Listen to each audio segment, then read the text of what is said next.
display of puppetry by the Chief Election Commissioner yesterday at the press conference. Gyanesh Kumar ji की बात को सुन के लगा कि उनका नाम दरअसल अज्ञानेश कुमार होना चाहिए। बीजेपी का एक नया प्रवक्ता और मिल गया। या तो वो मूर्ख हैं या जानबूझ के मूर्ख बन रहे हैं। भारतीय जनता पार्टी को डिफेंड कर रहा है। चुनाव आयोग ही आज चुनाव आयोग का शत्रु बन चुका है। ज्ञानेश गुप्ता जी से कहना चाहते हैं, पहले वो खुद एफिडेविट करें कि पोस्ट रिटायरमेंट वो कोई पोस्ट नहीं देखेंगे। एक ही राग है इनका, मैंने किसी पिक्चर में देखा था, अब्बा डब्बा चप्पा।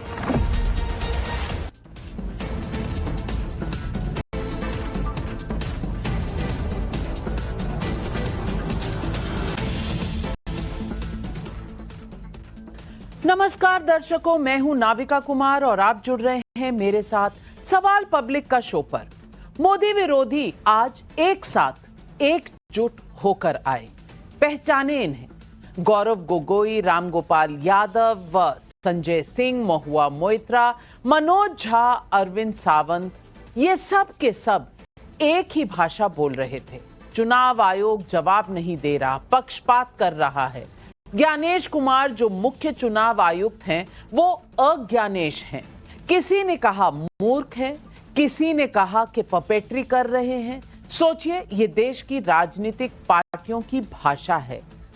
देश की संवैधानिक संस्था चुनाव आयोग के लिए। और हिपोक्रेसी देखिए कि मुंह में गाली और हाथ में संविधान लेकर बैठे थे। वाह, फिर भी कहते हैं संविधान खतरे में है। दर्शकों, ये चल रहा है आज देश में। सवाल है कि पहले महाभियोग यानी इंपीचमेंट वाली धमकी, फिर ऐसी भाषा, ये सब क्या सिर्फ इसलिए कि इलेक्शन कमीशन पर दबाव बनाया जा सके?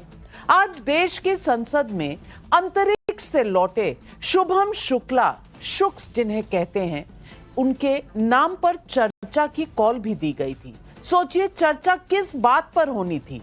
भारत का अपना अंतरिक्ष स्टेशन कब होगा? शुभम अंतरिक्ष से क्या क्या लेकर लौटे, क्या क्या सीख भारत के लिए लाए हैं? पक्ष विपक्ष सबको अपनी बात रखनी थी, लेकिन नए भारत में देश हित के ऐसे मुद्दे आज इन पर भी विपक्ष ने बहस नहीं होने दी। दूसरी तरफ राहुल गांधी तेजस्वी यादव के साथ गया औरंगाबाद में वोटर अधिकार यात्रा निकाल रहे हैं। राहुल गांधी ने औरंगाबाद के मशहूर सूर्य मंदिर में दर्शन किया, फिर यात्रा पर निकले। लेकिन बीजेपी ने आंकड़े जारी किए और ये आरोप लगाया कि राहुल गांधी की ये यात्रा घुसपैठियों को बचाव की यात्रा है। चुनाव आयोग ने सीधी शर्त रखी है, वोट चोरी के आरोप पर राहुल गांधी या तो लिखित हलफनामा दें या फिर देश से माफी मांगे। अगर 7 दिन के अंदर हलफनामा नहीं दिया तो आरोप गलत और निराधार माने जाएंगे। लेकिन राहुल गांधी हलफनामा देने को राजी नहीं है। अखिलेश यादव आरोप लगा रहे हैं, हमने हलफनामा दिया है लेकिन चुनाव आयोग ने कोई एक्शन नहीं लिया। मतलब सबके टारगेट पर इन दिनों चुनाव आयोग है, जिसके खिलाफ किसी भी हद तक जाने की बात कही जा रही है। कानूनी जानकारों के मुताबिक संविधान के आर्टिकल 324(5) के अनुसार मुख्य चुनाव आयुक्त को उसके पद से केवल उसी तरह से हटाया जा सकता है जैसे सुप्रीम कोर्ट के जज को हटाया जा सकता है।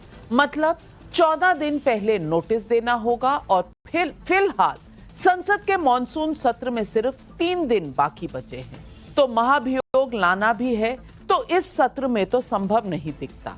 तो ऐसे में पब्लिक पूछ रही है सवाल, वोट चोरी पर आर पार मोदी विरोधी महाभियोग लाने को क्यों तैयार? यही है आज सवाल पब्लिक का।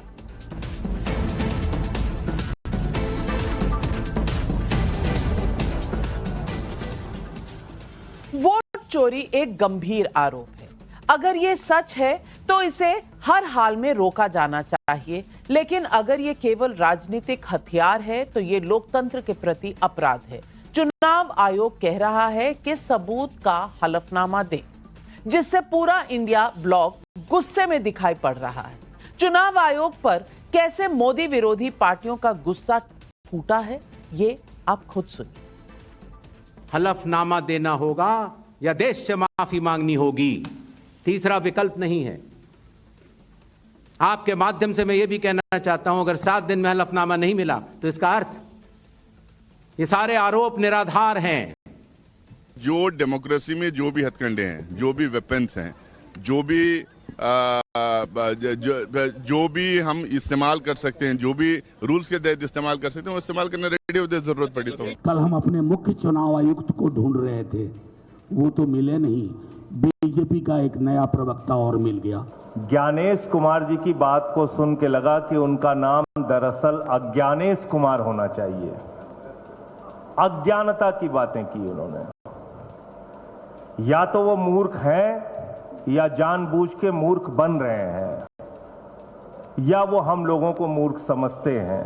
तो इस पे भी आज सुबह चर्चा हुई कुछ अपोजिशन पार्टीज में कि चीफ इलेक्शन कमिश्नर के खिलाफ इंपीचमेंट मोशन लाया जाए। हम लोग अगर सब इकट्ठा आपके समक्ष आए हैं तो ग्रेडेड रिस्पांस देखिए, तमाम संसदीय और कानूनी विकल्प खुले हुए हैं, उनका इस्तेमाल होगा। देखिए, इस पर चर्चा हुई है, काफी सहमति बनी और उचित समय पर उचित निर्णय लिया जाएगा। चुनाव आयोग के खिलाफ क्या आप लोग इंपीचमेंट लाने की तैयारी कर रहे हैं? ये बात की बात है, अभी से झगड़ा करा दोगे तुम? अखिलेश जी, लगता अभी यकीन नहीं है कि सारी ऑपोजिशन इंपीचमेंट पर एक साथ आएगी। बहरहाल बीजेपी आंकड़े जारी कर सवाल उठा चुकी है कि राहुल गांधी, प्रियंका गांधी वाड्रा, अखिलेश यादव, अभिषेक बैनर्जी की जीत वाले संसदीय क्षेत्रों में भी लाखों की तादाद में संदिग्ध वोटर्स हैं। दूसरी तरफ जब आज विपक्ष की तरफ से चुनाव आयोग के खिलाफ महाभियोग यानी इंपीचमेंट लाने की खबर सामने आई तो बीजेपी ने जोरदार पलटवार किया। सुनिए संबित पात्रा। यहां और 2 लड़के हैं बिहार में, 2 लड़के ये जेल यात्रा, बेल यात्रा सब कुछ करने के बाद अब कौन सी यात्रा कर रहे हैं पता नहीं, चोरी की यात्रा। कुछ नहीं होने वाला है, कुछ नहीं होने वाला है। एक ही राग है इनका, मैंने किसी पिक्चर में देखा था, अब्बा डब्बा चप्पा। मतलब कुछ भी हो जाए, जैसे हारेंगे अब्बा डब्बा चप्पा, बस इनका मकसद एक ही है और मकसद है घुसपैठियों को बचाना। राहुल गांधी जो आम लोगों के बीच यात्रा कर रहे हैं, वो दावा कर रहे हैं कि वोट चोरी की बात को घर घर तक पहुंचाकर ही दम लेंगे। राहुल गांधी का दावा है कि जनता उनके अभियान से जुड़ती चली जा रही है, लेकिन सच्चाई क्या है? जब राहुल गांधी औरंगाबाद पहुंचे तो उसके बाद वहां के कांग्रेस के अल्पसंख्यक नेता क्या कह रहे हैं, जरा आप खुद सुन लीजिए। औरंगाबाद विधानसभा सदर का जो ये क्षेत्र है दीवान बीघा, यहाँ अल्पसंख्यकों की एक बड़ी आबादी है और दूर दूर से लोग यहाँ पे इकट्ठा हुए। सुबह का टाइम था, फिर भी लोगों ने अपना काम धाम छोड़ के इकट्ठा हुए और वो चाह रहे थे कि राहुल गांधी जी रुक करके 2 शब्द भी रख दे, तेजस्वी जी रख दे, लेकिन यहीं से पहले हमारे सांसद गुजरे, उन्होंने भी देख करके इग्नोर किया क्योंकि अल्पसंख्यक खड़े थे, उनको तो सिर्फ वोट लेना है उनसे। हमारे 4 लोग ही थे, लेकिन वो 4 लोग ही आपका स्वागत में कार्यकर्ता खड़े थे क्योंकि उसी 4 लोग के चेहरे पे जो है इस विधानसभा में वोट मिलेगा। इसी चेहरे पे जो है वो कुटुंबा विधानसभा और औरंगाबाद विधानसभा में टोटल अल्पसंख्यक वोट देगा। और आप उस चेहरे को जब देख करके नहीं रुके, कौन सी भीड़ खोज रहे थे आप? डायरेक्ट जो है से राहुल गांधी जी से इरफान साहब ने बोला कि सर 1 मिनट खाली बोल दीजिए, उन्होंने नो कह करके आगे बढ़ गया। ये तो घर में ही सेंध लग गई। आज सुप्रीम कोर्ट से भी वोट चोरी का आरोप लगाने वालों को करारा झटका लगा है। सुप्रीम कोर्ट ने बॉम्बे हाई कोर्ट के फैसले के खिलाफ दायर की गई याचिका को खारिज कर दिया। दरअसल बॉम्बे हाई कोर्ट में महाराष्ट्र विधानसभा चुनाव परिणाम को रद्द करने की याचिका डाली गई थी। याचिका में शाम 6 बजे मतदान समाप्ति के आधिकारिक समय के बाद कथित तौर पर 76 लाख वोट डालने का आरोप लगाया गया था। मतदान में गड़बड़ी का आरोप भी लगाया गया था। जून में हाईकोर्ट ने याचिका को खारिज कर दिया था। तब हाईकोर्ट ने कहा था कि आरोपों का कोई ठोस आधार नहीं है। याचिकाकर्ता ने कोर्ट का समय बर्बाद किया और आज सुप्रीम कोर्ट ने हाईकोर्ट के फैसले के खिलाफ डाली याचिका को भी खारिज कर आरोप लगाने वालों को बड़ा झटका दे दिया। तो फिर बचा क्या? बचे पब्लिक के सवाल। तो आज सवाल पब्लिक का नंबर 1, क्या महाभियोग यानी इंपीचमेंट का शिगुफा मोदी विरोधियों का चुनाव आयोग पर दबाव बनाने का तरीका है? सवाल नंबर 2, क्या सच में राहुल गांधी की वोटर अधिकार यात्रा घुसपैठिए बचाओ यात्रा है? सवाल ये तो बीजेपी कह रही है। सवाल नंबर 3, 7 दिन में माफी मांगेंगे या सबूत देंगे? राहुल गांधी अब क्या करेंगे? ये भी सवाल पब्लिक पूछ रही है। और इन सवालों के जवाब देने के लिए आज हमारे साथ जुड़ रहे हैं बीजेपी के राष्ट्रीय प्रवक्ता शिवम त्यागी, हर्षवर्धन त्रिपाठी वरिष्ठ पत्रकार, मोहम्मद अमीन पूर्व जॉइंट डायरेक्टर इलेक्शन कमीशन के, हमारे साथ आज अश्विनी कुमार मिश्रा कांग्रेस के नेता भी जुड़ रहे हैं, विवेक श्रीवास्तव जी राजनीतिक विशेषज्ञ लेफ्ट पार्टीज को सपोर्ट करते हैं। लेकिन मेरा पहला सवाल प्रोफेसर नवल किशोर यादव आरजेडी के राष्ट्रीय प्रवक्ता को जाता है। अब नवल किशोर जी, वहां दोनों लड़के साथ में निकाल रहे थे पूरी यात्रा, लेकिन लोग नाराज हैं कि अल्पसंख्यक जो रिप्रेजेंटेटिव्स खड़े थे उनकी तरफ देखा भी नहीं, और घर घर आप जो मैसेज पहुंचा रहे हैं वो मैसेज कितना पहुंचा है मुझे पता नहीं। लेकिन बीजेपी सवाल उठा रही है कि ये यात्रा घुसपैठियों को बचाने की यात्रा है। मैं आज आपसे पूछना चाहती हूं, संविधान आपके हाथ में, लेकिन जिस तरह के अपशब्द कहे गए, क्या ये संविधान में एक संवैधानिक पद पर बैठे व्यक्ति के लिए सही है?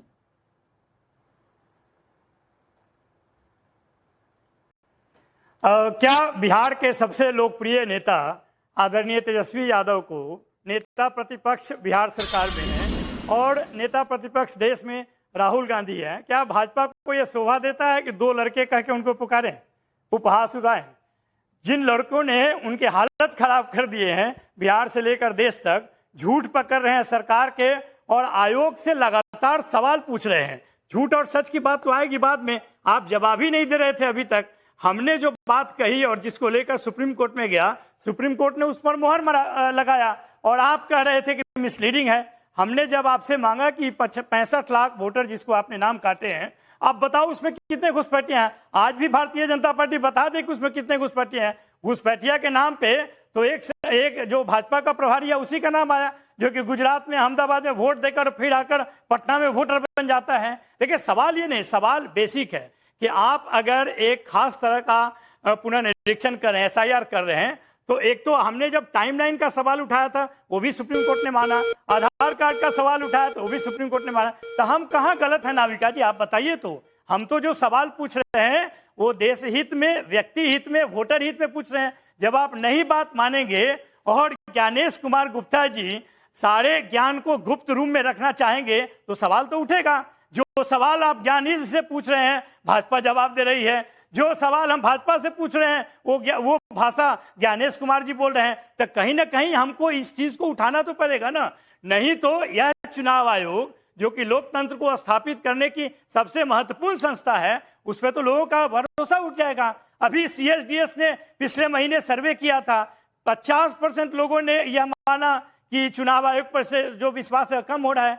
जब विपक्ष के सवालों को आप मिसलीडिंग कहेंगे और कहेंगे हलफनामा लाइए विपक्ष वाले, और वही जो गोलीमार ठाकुर बोलेंगे तो उनको कोई हलफनामा देने की जरूरत नहीं है। ये जो बात कह रहे थे चुनाव आयुक्त कि हमारे सामने न पक्ष है और विपक्ष है, सब कम समकक्ष है, ऐसा तो उनके व्यवहार में दिखता नहीं है। ये जो राजनीतिक भाषा है, चुनाव आयोग कब से बोलना नवल किशोर जी, आपके सवालों का आदर करती है पूरी देश की जनता। सवाल होने चाहिए, सवाल हैं तो बिल्कुल जवाब आने चाहिए। लेकिन मैंने आपसे एक सवाल पूछा था कि क्या आप राजनीतिक भाषा, उन्होंने 2 लड़के बुलाया, आप उनको कुछ और बुलाएंगे, ये राजनीति में शायद चलता रहता है। मैंने आपसे सवाल पूछा था कि संवैधानिक पद पे बैठे किसी भी व्यक्ति को अगर मूर्ख कहा जाए, अज्ञानेश कहा जाए, कठपुतली कहा जाए, मूर्ख जैसे शब्द भी इस्तेमाल किए जाएं, ये क्या सही है? ये संविधान की तरफ इशारा करता है। और आपने कहा सवाल, मैं आपको दिखा सकती हूं, कई सवाल हैं जिनके जवाब दिए भी गए हैं, कुछ एक सवाल हैं जिनके जवाब आप सही कह रहे हैं कि नहीं भी आए हैं। लेकिन क्या गाली संवैधानिक पद पे बैठे व्यक्तियों के लिए सही है? इसका तो जवाब दे दीजिए। नहीं, बिल्कुल जवाब देंगे। हाँ, पूरे भारतीय मीडिया ने राहुल गांधी को पप्पू पप्पू कहते कहते आरएसएस और भाजपा के इशारे पे जो पूरा एक नैरेटिव चलाया, वो क्या सही था क्या?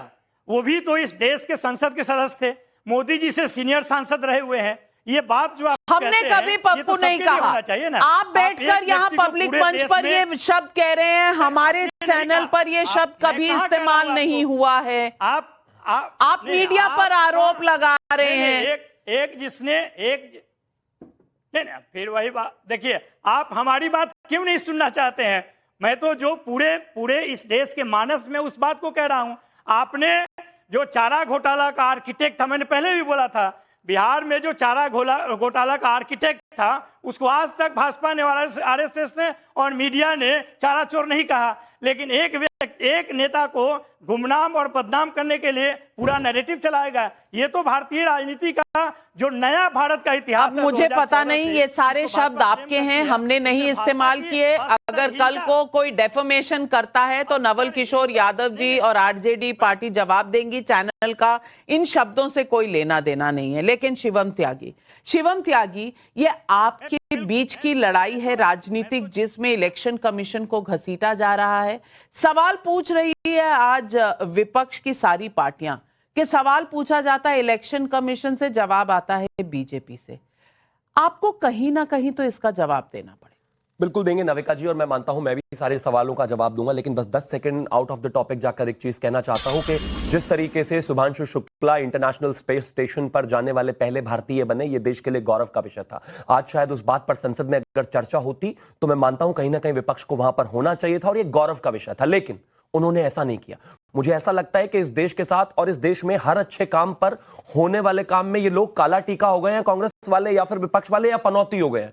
370 हटे, गायब। राम मंदिर प्राण प्रतिष्ठा, गायब। देश में 3 तलाक हटे, गायब। देश में कुछ भी अच्छा काम हो, गायब। हर जगह। आज इस पर तो कम से कम चर्चा कर लेते। वो देश का बेटा था, लेकिन वही है ना, वो एक काला टीका बने रहना है। खैर, अब एक और चीज मैं कहना चाहता हूं, आदरणीय, प्लीज बीच में नहीं बोलेंगे, मैं आपके बीच में नहीं बोला, शुरुआत में नहीं बोलते हैं। दूसरा, मैं एक और चीज कहना चाहता हूं, आदरणीय प्रधानमंत्री जी, आदरणीय गृह मंत्री जी जब भी अपनी टीम चुनते हैं, और शायद नविका जी आप भी जब अपनी टीम चुनते हैं, तो पहला प्रेफरेंस होता है कि जो स्मार्ट लोग हैं, जो अच्छे लोग हैं, जो ज्यादा शार्प है, उनको चुने।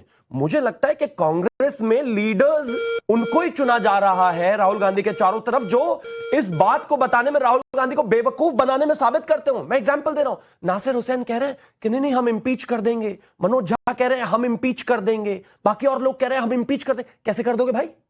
आपको 273 चाहिए इंपीच करने के लिए? 273 होते तो आपके राहुल गांधी प्रधानमंत्री ना बन जाते? राज्यसभा में 105 चाहिए आपको, कहां से कर दोगे इंपीच भाई? कैसे लगाओगे 324 5 सेक्शन के तहत? कैसे इंपीच करोगे? क्यों बेवकूफ बना रहे हो उस भोले बालक को? अब आगे कहना चाहता हूं, भैया जी मतलब जबरदस्ती भावनाओं में बह गए। इसके अलावा इन्होंने एक और चीज कही, 2 लड़के कहते हैं, तो क्या करें भैया? वो 2 लड़के हैं, 2 लड़की कह दे उनको। लड़की तो नहीं कह सकते, लड़के ही कहना पड़ेगा। आप टी शर्ट पहनकर वो माहौल बनाकर जा रहे हो, आप युवा दिखना चाह रहे हो। मतलब जहां कुर्ता, जहां डिनर होता है, जहां टी शर्ट चलनी चाहिए, वहां तो कुर्ता है, लेकिन संसद में टी शर्ट है, सब जगह टी शर्ट है। तो आप लड़का बनना चाह रहे हो, तो हम लड़का कह रहे हो, उसमें क्या बुराई है? अब लालू जी प्लीज बीच में नहीं, दोस्त बीच में नहीं। चारा चोर लालू जी को प्लीज बीच में नहीं, मैं बीच में नहीं बोला ना। चारा प्लीज बीच में, इस तरह की भाषा, आप ये शब्द बोल रहे थे तो ठीक था, शिवम त्यागी बोल रहे तो बुरा लग रहा है। रुकिए ना प्लीज, बीच में नहीं बोलते। अब एक और चीज, चारा चोर लालू जी को मैंने कहा क्या भाई? कोर्ट ने कहा। अब कोर्ट की बात को भी दोहराने में गुनाह। अब एक और चीज, नाविका जी मेरा निवेदन है, प्लीज रोक दीजिए, मैं उनके बीच में बिल्कुल नहीं बोला। अब इनके 2-4 सवाल थे, किस कोर्ट ने कहा? मेरा रिक्वेस्ट है, मेरा रिक्वेस्ट। चारा चोर तो किसी ने नहीं कहा ना, चारा चोर शब्द कोर्ट का नहीं है, ये मैं क्लैरिफाई। एक चीज बताइए, अच्छा एक चीज बताइए, मेरा नाम शिवम त्यागी, मुझे सुप्रीम कोर्ट कह दे कि भैया तुमने चारा चुराया, तो मेरा नाम क्या हो जाएगा? चारा चोर ही होगा भाई। अब कमाल बात होगी, मतलब नाम में, मतलब चोरी करते हुए नहीं सोचा कि नाम चारा चोर हो जाएगा। अब दर्द हो रहा है कि क्यों कह रहे हो चारा चोर? ये सुप्रीम कोर्ट को जाके चैलेंज करो भैया, कहो कि नहीं है चोर प्लीज बीच में नहीं, मैं मुझे कुछ सवाल आपने जो उठाए थे सबका एक एक पॉइंट बाय पॉइंट जवाब देना। आपके बीच में कोई नहीं बोला था और मैंने लगभग 3-4 मिनट आपको दिए थे। प्लीज मेरा निवेदन है, मैं आपके बीच में टोकिए मत, आप सुन लीजिए, काउंटर का समय जरूर आएगा आपके पास। दूसरा एक और चीज कही गई, एक माननीय सांसद ने कहा कि ज्ञानेश कुमार जी या तो मूर्ख हैं या मूर्ख बना रहे हैं या बन रहे हैं। अब गलती उनकी नहीं है भैया, मैं बिना किसी का नाम लिए कहना चाहता हूं, सुल्तानपुर के शुभम टॉकीज से अगर टिकट ब्लैकिए को उठाकर लाओगे तो अपर हाउस में यही भाषा पाओगे। ये कोई भाषा नहीं है बात करने की, बिल्कुल नहीं बोलनी चाहिए किसी को। अब एक और चीज कही मनोज झा ने, कहा कि क्या हमारे जो वो है क्या बोलते हैं चीफ इलेक्शन कमिश्नर है, वो इस बात का एफिडेविट दे सकते हैं कि उनको पोस्ट रिटायरमेंट कोई फायदा नहीं मिलेगा। दिखने में तो पढ़े लिखे लगते हैं, लेकिन ये सवाल कभी पहले नहीं थे, आज तो पैदा नहीं हुए मनोज जी, और आज राजनीति में नहीं आए हैं। के सुंदरम जी जो है 58 से 67 तक जो है चीफ इलेक्शन कमिश्नर रहे, उनको पद्म विभूषण मिला। नागेंद्र सिंह जी को पद्म विभूषण मिला। आर के त्रिवेदी गवर्नर रहे। उसके अलावा अगर मैं बात करूं वीएस रामादेवी गवर्नर रहे। टीएन शेषन जी ने तो चुनाव भी लड़ा। एमएस गिल कांग्रेस के मंत्री बने। इसके अलावा एन गोपालस्वामी पद्म विभूषण रहे। और कौन भूल जाएगा नवीन चावला जो है इमरजेंसी के दौरान सचिव थे इंदिरा गांधी के। कौन भूल जाएगा आर के त्रिवेदी जी को सचिव थे वो। अब आगे आता हूं, एक खास बात और है। आपने बहुत से मुद्दे उठाए, लेकिन मेरे पास इस वक्त बड़ी खबर आ रही है और ब्रेकिंग न्यूज है। राहुल गांधी गया में बोल रहे थे आज की यात्रा में। राहुल गांधी ने कहा कि चुनाव आयोग को सीधी धमकी दे रहा हूं। ये चुनाव आयोग को धमकी देकर कहा है कि आपके खिलाफ एक्शन होगा। कुछ ही दिनों में हमारी सरकार यहां भी होगी, यानी बिहार में भी और सेंटर में भी। राहुल गांधी ने इलेक्शन कमीशन के तीनों अधिकारियों के खिलाफ एक्शन लिया जाएगा, ये धमकी दी है गया में। अब अश्विनी मिश्रा जी मुझे बता दीजिए, खुलेआम यात्राओं में धमकी, यहां प्रेस कॉन्फ्रेंस में झूठा और साथ में संविधान उठाए हुए हैं। कम से कम हिपोक्रेसी छोड़ दीजिए। तलवारें जब निकल ही चुकी हैं तो संविधान क्या बीच में लाना। अब तो गाली गलौज पर बात उतर आई है। अब सवाल जवाब की बात नहीं हो रही, अब गाली गलौज की बात आ रही है। और मैं बताना चाहती हूं कुछ सवाल जो इलेक्शन कमीशन ने कल जवाब दिए हैं। मशीन रीडेबल वोटर लिस्ट क्यों नहीं दिखाते? वहां पर जवाब दिया गया कि लोगों की फोटोएं छपी होती हैं और पहले 2019 में सुप्रीम कोर्ट का जजमेंट है। ट्रांसपेरेंसी और क्रेडिबिलिटी ऑफ एसआईआर, उस पर भी जवाब दिया है। आपने बूथ लेवल एजेंट्स का सवाल पूछा, उस पर भी जवाब है। Duplicate voter entries, multiple voting, zero number जो हाउस एड्रेस है, ये तमाम सवालों के जवाब कल दिए हैं मुख्य चुनाव आयोग ने। मैं आपसे पूछना चाहती हूं, कुछ और जवाब है जो आपको चाहिए तो उठाइए उनको, लेकिन गाली गलौज क्यों? नाविका जी, मैंने 2 लाइन कहीं सुनी थी, वहीं से शुरू करता हूं कि जिनके पीठ में रीढ़ की हड्डी बिल्कुल पाई नहीं जाती, मुंह चमकाले पॉलिश कर मन की काई नहीं जाती, मन में पैसों का लालच, चरण बंदना होठों पर, घुंघरू बांध के नाच रहे हैं सरकारों के ठेकों पर। लोकतंत्र की सबसे बड़ी रीढ़ की हड्डी होती है निष्पक्ष चुनाव। अगर निष्पक्ष चुनाव ना हो तो लोकतंत्र हमेशा से खतरे में रहेगा। इनफैक्ट उसको हम लोकतंत्र बोल ही नहीं सकते। पर यहां पर कुछ ऑटोनोमस बॉडी, कुछ ऐसी संस्थाएं, कुछ ऐसे व्यक्ति, कुछ ऐसे लोग, कुछ हाल तो एक डिबेट में भी हैं जो चरण वंदना में लीन हैं, जिनको यह समझ में नहीं आ रहा है कि यह विषय लोकतंत्र के खतरे का है, ये डेमोक्रेसी के एग्जिस्टेंस का है। अगर निष्पक्ष चुनाव नहीं होंगे, अगर देश में ऐसा एक प्रेसिडेंट सेट हो जाएगा जहां निष्पक्ष चुनाव होना बंद हो जाएंगे, तो देश के लिए इससे बड़ा खतरा कुछ नहीं हो सकता। देश का जो फाउंडिंग स्टोन होता है डेमोक्रेसी का, 1 मैन 1 वोट, वो ही खत्म हो जाएगा। रही बात हमारे सवाल पूछने की, उन्होंने क्या जवाब दिए? उन्होंने जवाब दिए ही नहीं। उन्होंने बिल्कुल गोल मोल घुमाया। हमने पूछा कि महाराष्ट्र में टोटल वयस्क आबादी मेन आबादी से ज्यादा कैसे हो गई, वोटर लिस्ट आबादी ज्यादा कैसे हो गई, एक एक घर में इतने वोटर कैसे आ गए, बिहार में इतनी हड़बड़ी में एसआईआर क्यों कराया जा रहा है। इन सारे सवालों के जवाब सिर्फ कुतर्क से दिए गए। और रही बात इलेक्शन कमीशन के राहुल गांधी जी को धमकी देने की, तो नाविका जी, देश की सबसे बड़ी अदालत जनता की अदालत होती है और राहुल गांधी जी जनता के चुने हुए लीडर ऑफ अपोजिशन है। वो कोई ज्ञानेश कुमार जी की तरह सिलेक्टेड डायरेक्टर नहीं है। तो आपको समझना होगा कि राहुल गांधी धमकियों से डरने वाले नहीं है। उनका आप परिवार देख लिए, उनके परिवार ने देश के लिए जान दी है। राहुल गांधी लोकतंत्र की मशाल लेकर के बिहार में चल रहे हैं और वो लोकतंत्र की मशाल को बुझने नहीं देंगे, चाहे उसके लिए हमें कुछ भी करना पड़े। और ये धमकी नहीं है नाविका जी, ये चेतावनी है। जैसे कृष्ण की चेतावनी थी ना कि हितवचन नहीं तूने माना, मैत्री का मूल न पहचाना, तो लो मैं भी अब जाता हूं, अंतिम संकल्प सुनाता हूं, याचना नहीं अब रण होगा।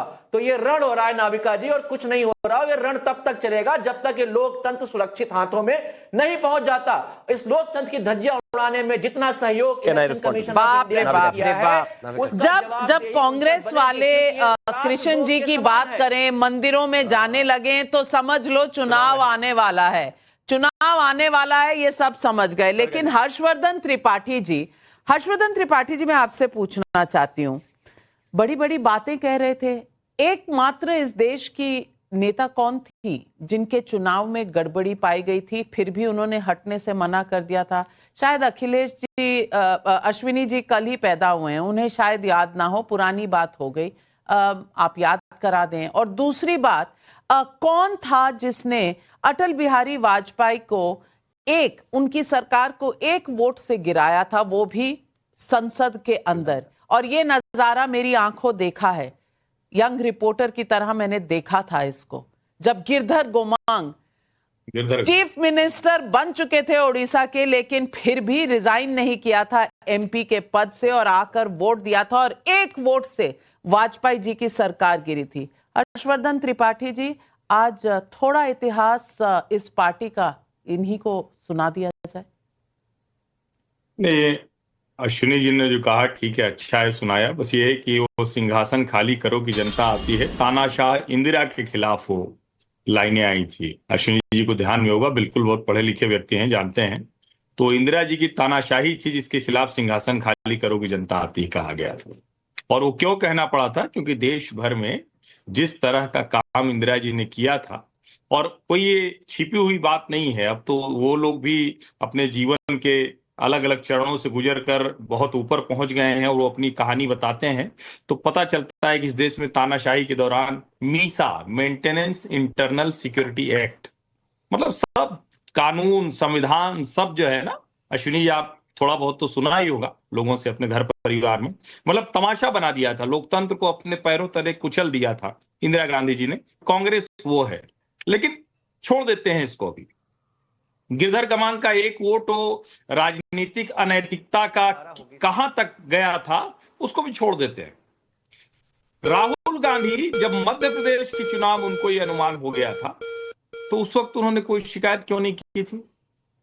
राहुल गांधी जब 240 पर भारतीय जनता पार्टी आ गई थी, तो उन्होंने ही तो कहा था ना वो कि मैंने नरेंद्र मोदी का आत्मविश्वास फाड़ दिया है। पता नहीं आपको याद रहता है कि नहीं, आप तो प्रवक्ता हैं, तो तैयारी से आते हैं, तो ध्यान में होगा ना।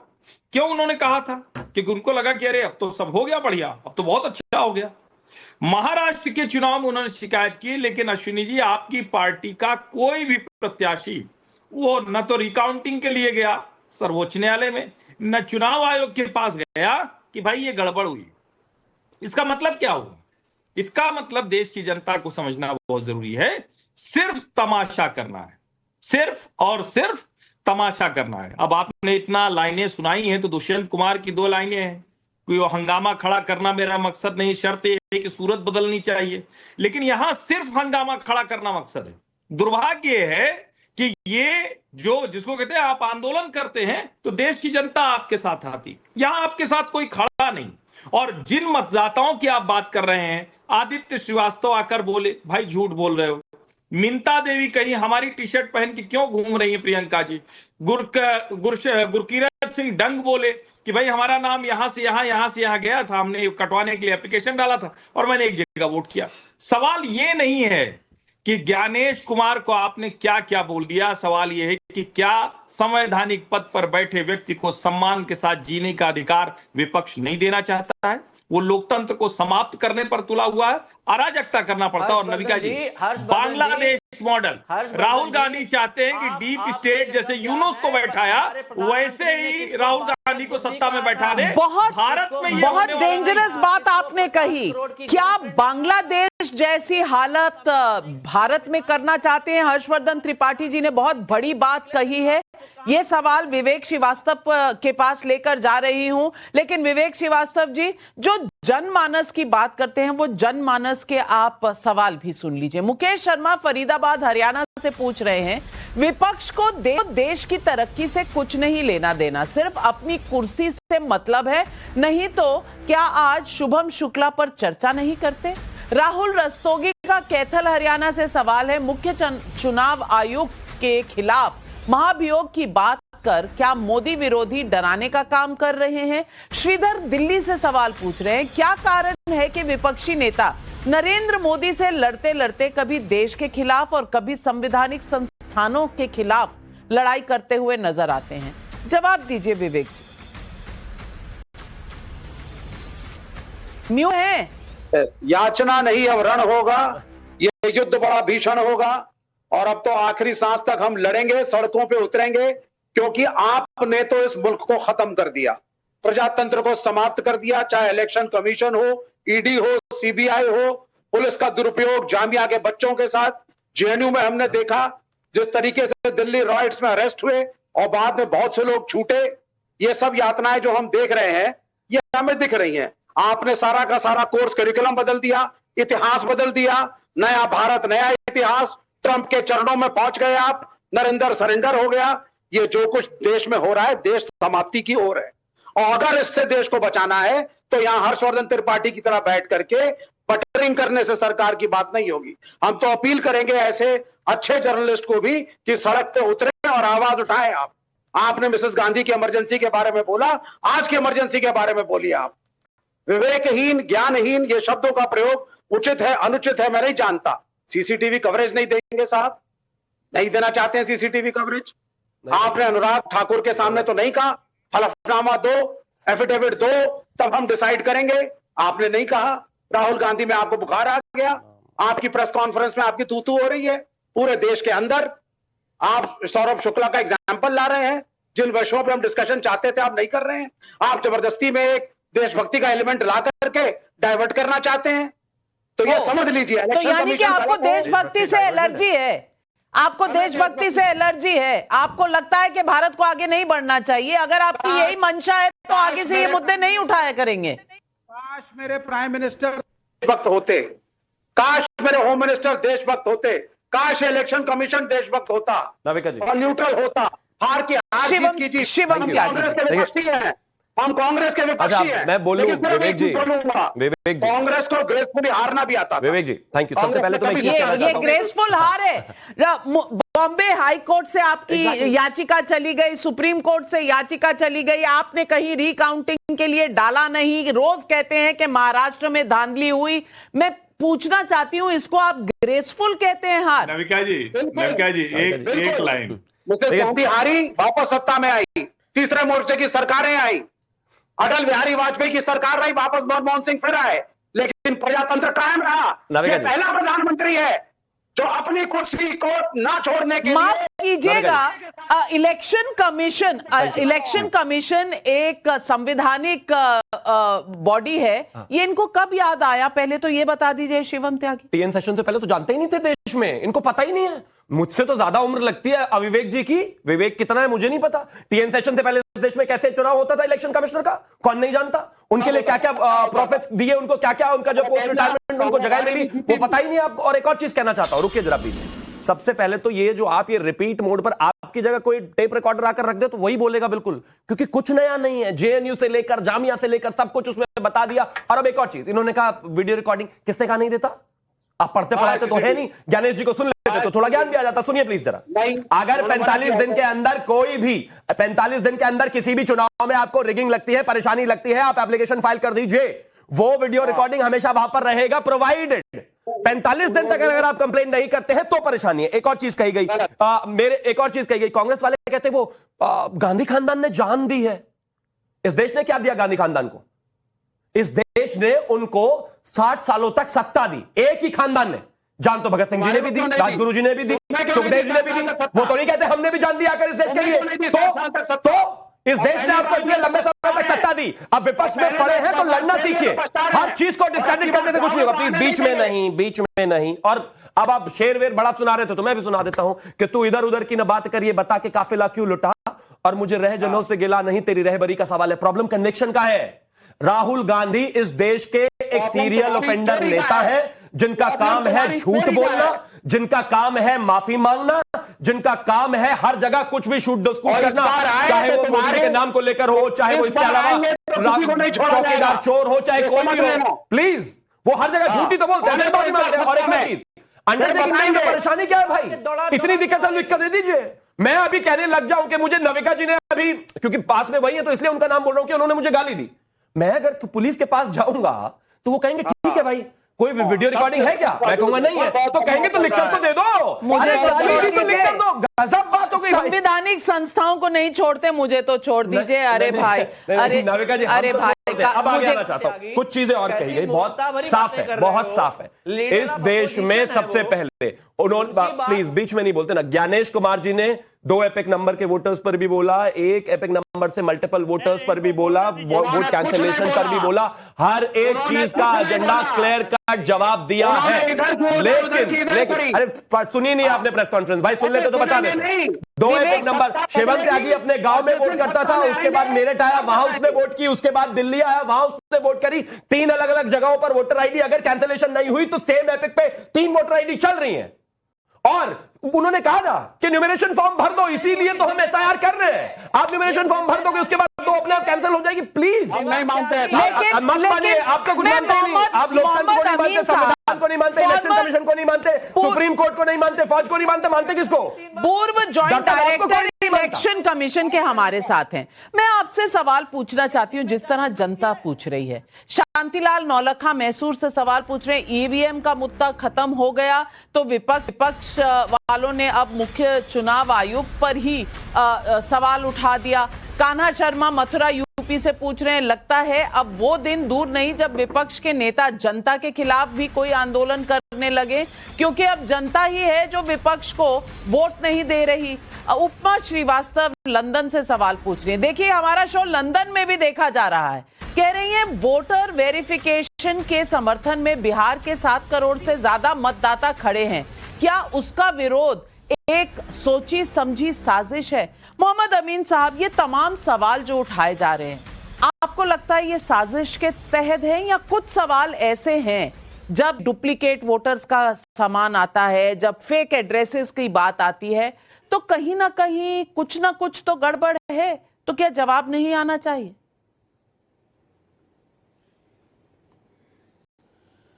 नाविका जी, आपकी बात बिल्कुल सही है। मैं तो एक शेर से बात करना चाहूंगा कि मैंने माना चांद क्या चांद से ज्यादा हसीन है आप, और हम न चाहें, यानी जनता कहती है अगर हम न चाहें तो कुछ नहीं है आप। अगर आपको जनता ही नहीं चाहती, जनता ही वोट नहीं देती, तो उसमें इलेक्शन कमीशन को क्यों बदनाम करना? इलेक्शन कमीशन को बदनाम करना, इससे पहले ईवीएम को बदनाम करना, फिर वीवीपैट लगा दीजिए, हर तरीके से। तो एक लास्ट बचा जिसको कहा गया कि यही राहुल गांधी ने ही एसआईआर के लिए बाध्य किया है इलेक्शन कमीशन को कि ये हमेशा इलेक्शन कमीशन सीखता है पिछले इलेक्शन से आगे क्या करना है। उन्होंने ये कहा महाराष्ट्र के लिए, दिल्ली के लिए, हरियाणा के लिए कि यहाँ पे बीजेपी के लाखों वोट जो है इलेक्शन कमीशन के बीएलओ ने डाल दिए हैं वोटर लिस्ट में, और बहुत से उनके जो अपोजिशन के लीडर थे या कांग्रेस के जो वोट थे वो सारे डिलीट कर दिए गए हैं, सिर्फ इसलिए कि वो बीजेपी जीत जाए। आप बताइए कि ये लोग सब जब जाते हैं तो जब इलेक्शन कमीशन कोई भी पिटीशन होता है तो कोर्ट जाते हैं। अब ये लोग हाई कोर्ट भी गए, उसके बाद आप देखिए आज आप बता रही हैं कि सुप्रीम कोर्ट का भी डिसीजन आ गया। तो अब ये क्या चाहते क्या हैं इलेक्शन कमिशन से? इलेक्शन कमिशन एक ऐसी ये चाहते हैं आजादी, इलेक्शन कमीशन से आजादी चाहते हैं। अब यही चाहते हैं इनकी। क्यों नवल किशोर जी, आप मुस्कुरा क्यों रहे हैं? इलेक्शन कमीशन से आजादी चाहते हैं ताकि जो हो आपके हिसाब से हो और वापस से वही बूथ चोरी जो है शुरू हो जाए। क्या चाहते क्या है? जैसे चारा चोरी हो गया था। नहीं, हम लोग चाहते हैं कि जो संवैधानिक पद पे बने हैं या जिनको मौका मिला है वो अहंकारी नहीं बने, वो तानाशाही नहीं बने, वो राजनीतिक दल जो कि चुनाव में इक्वल स्टेक होल्डर है चुनाव आयोग के साथ, उसके साथ ये ख्याल पहले नहीं आया कभी। नवीन चावला के समय नहीं आया, मनोहर सिंह गिल के समय नहीं आया, ये सवाल सिर्फ आज क्यों आ रहा है? अपने समय में क्यों नहीं आया? आप भी भारतीय जनता पार्टी का अनुकरण कर रही हैं। नहीं, मैं सवाल पूछ रही हूँ। तो भारतीय जनता पार्टी अगर मैं कोई सवाल पूछूं तो मैं भारतीय जनता पार्टी हो गई। इसी तरह आप जब सवाल पूछ रहे हैं तो इलेक्शन कमीशन नाराज हो जाता है, आप मेरे सवाल से नाराज हो जाते हैं। नाविका जी नहीं, मैं तो जवाब दे रहा हूँ। नाविका जी मैं तो जवाब दे रहा हूँ, सुनिएगा तब तो। अगर भारतीय जनता पार्टी पूरी तरह से इस देश को गुमराह करे तो आप कहिएगा कि जवाहरलाल नेहरू से जवाब पूछें, इंदिरा गांधी से जवाब लें, जो अभी सरकार क्यों वो इस देश के प्रधानमंत्री है तो और किससे जवाब लूं? तानाशाही कर रहे हैं तो हम इंदिरा गांधी के समय में जाएं। हाँ बिल्कुल। चलिए मोहम्मद अमीन साहब, क्या इलेक्शन कमीशन जो है तानाशाही कर रहा है? जवाब दे दीजिए नवल जी को। बिल्कुल कर रहा है। तानाशाही नहीं कर रहा है इलेक्शन कमीशन जनता के साथ है और अपनी पार्टियों के साथ जो रजिस्टर्ड है पार्टियां, उनका ख्याल करता है। और अगर उसके लिए इस तरह की बातें की जाएंगी तो इलेक्शन कमीशन फिर बता देगा कि संवैधानिक उसकी कितनी पावर्स हैं और कितने नियम कायदे कानून हैं। अगर ये नहीं देंगे जवाब राइटिंग में या नहीं करेंगे इस बात को राहुल गांधी, तो मैं समझता हूं कि इलेक्शन कमीशन की पावर्स हैं कि उस संवैधानिक नियमों के अंतर्गत उनको सुओ मोटो लेके नोटिस जारी करेगा और उस नोटिस में अगर हमारे अधिकारी पाए जाते हैं जांच में गलत तो उनके खिलाफ एक्शन होगा, चाहे जितना बड़ा अधिकारी हो। लेकिन एक बात का भी ध्यान रखा जाए, नाविका जी, मैं बस एक ही चीज कहना चाहता हूँ, बस एक ही चीज कहना चाहता हूँ। डीप स्टेट का रबर स्टैंप नेता इस देश की सारी एजेंसीज को, सारे संवैधानिक संस्थाओं को डिस्क्रेडिट करने में लगा हुआ है। उनको ये दिखाई नहीं देता वो तेलंगाना जीते, उनको ये दिखाई नहीं देता वो हिमाचल जीते, उनको ये दिखाई नहीं देता एक बार वो मध्य प्रदेश जीते, उनको ये दिखाई नहीं देता 11 साल दिल्ली में रहे, उनको ये दिखाई नहीं देता वो कर्नाटका जीते, उनको ये दिखाई नहीं देता वो तमिलनाडु जीते, उनको ये दिखाई नहीं देता कि वो 100 सीटें भी लेकर आए। लेकिन उनको ये दिखाई देता है कि किसी भी तरह से इस देश में जो भी क्रेडिबल संस्थान है उनको डिस्क्रेडिट करिए, सड़कों पर अराजकता फैलाइए। और उनकी रैलियों में इतनी भीड़ नहीं है, उससे ज्यादा जेसीबी देखने आ जाता है लोग हिंदुस्तान में। लेकिन वो कमी ठीक नहीं करना चाहते। रैलियों में उनकी पार्टी के अल्पसंख्यक दल के जो नेता हैं वो क्या कह रहे हैं मैंने आपको सुनवाया। लेकिन आखिरी एक सवाल है वो भी सुना देती हूँ। एलबी सिंह पटना से पूछ रहे हैं, बार बार परीक्षा में फेल होने वाले विद्यार्थी परीक्षा पर ही सवाल उठा देते हैं, क्या वही काम राहुल गांधी नहीं कर रहे? लेकिन एक पोल भी हमने किया, एक सर्वे किया, हलफनामा मांगने महाभियोग की धमकी वोट चोरी पर मोदी विरोधियों की हताशा दिखाती है। हमारा सैंपल साइज है 30,000। हाँ कहने वाले 81% लोग, नहीं कहने वाले 15%, कह नहीं सकते 4%। 81% लोग मानते हैं कि भैया इस सवाल में, इस धमकी में दम नहीं है। क्या आज फिर लोकतंत्र का मजाक उड़ाया जा रहा है? इस देश में क्या जनता का ही मजाक उड़ाया जा रहा है? बार बार ये सवाल उठाकर कि कुछ तो गड़बड़ है, वोट की चोरी हुई है। ये सवाल आज पब्लिक समझ रही है, क्योंकि पब्लिक है, सब जानती। तमाम पैनलिस्ट को धन्यवाद करती हूं, लेती हूं आपसे इजाजत। नमस्कार। जाइएगा मत, पाठशाला बस लगने वाली है।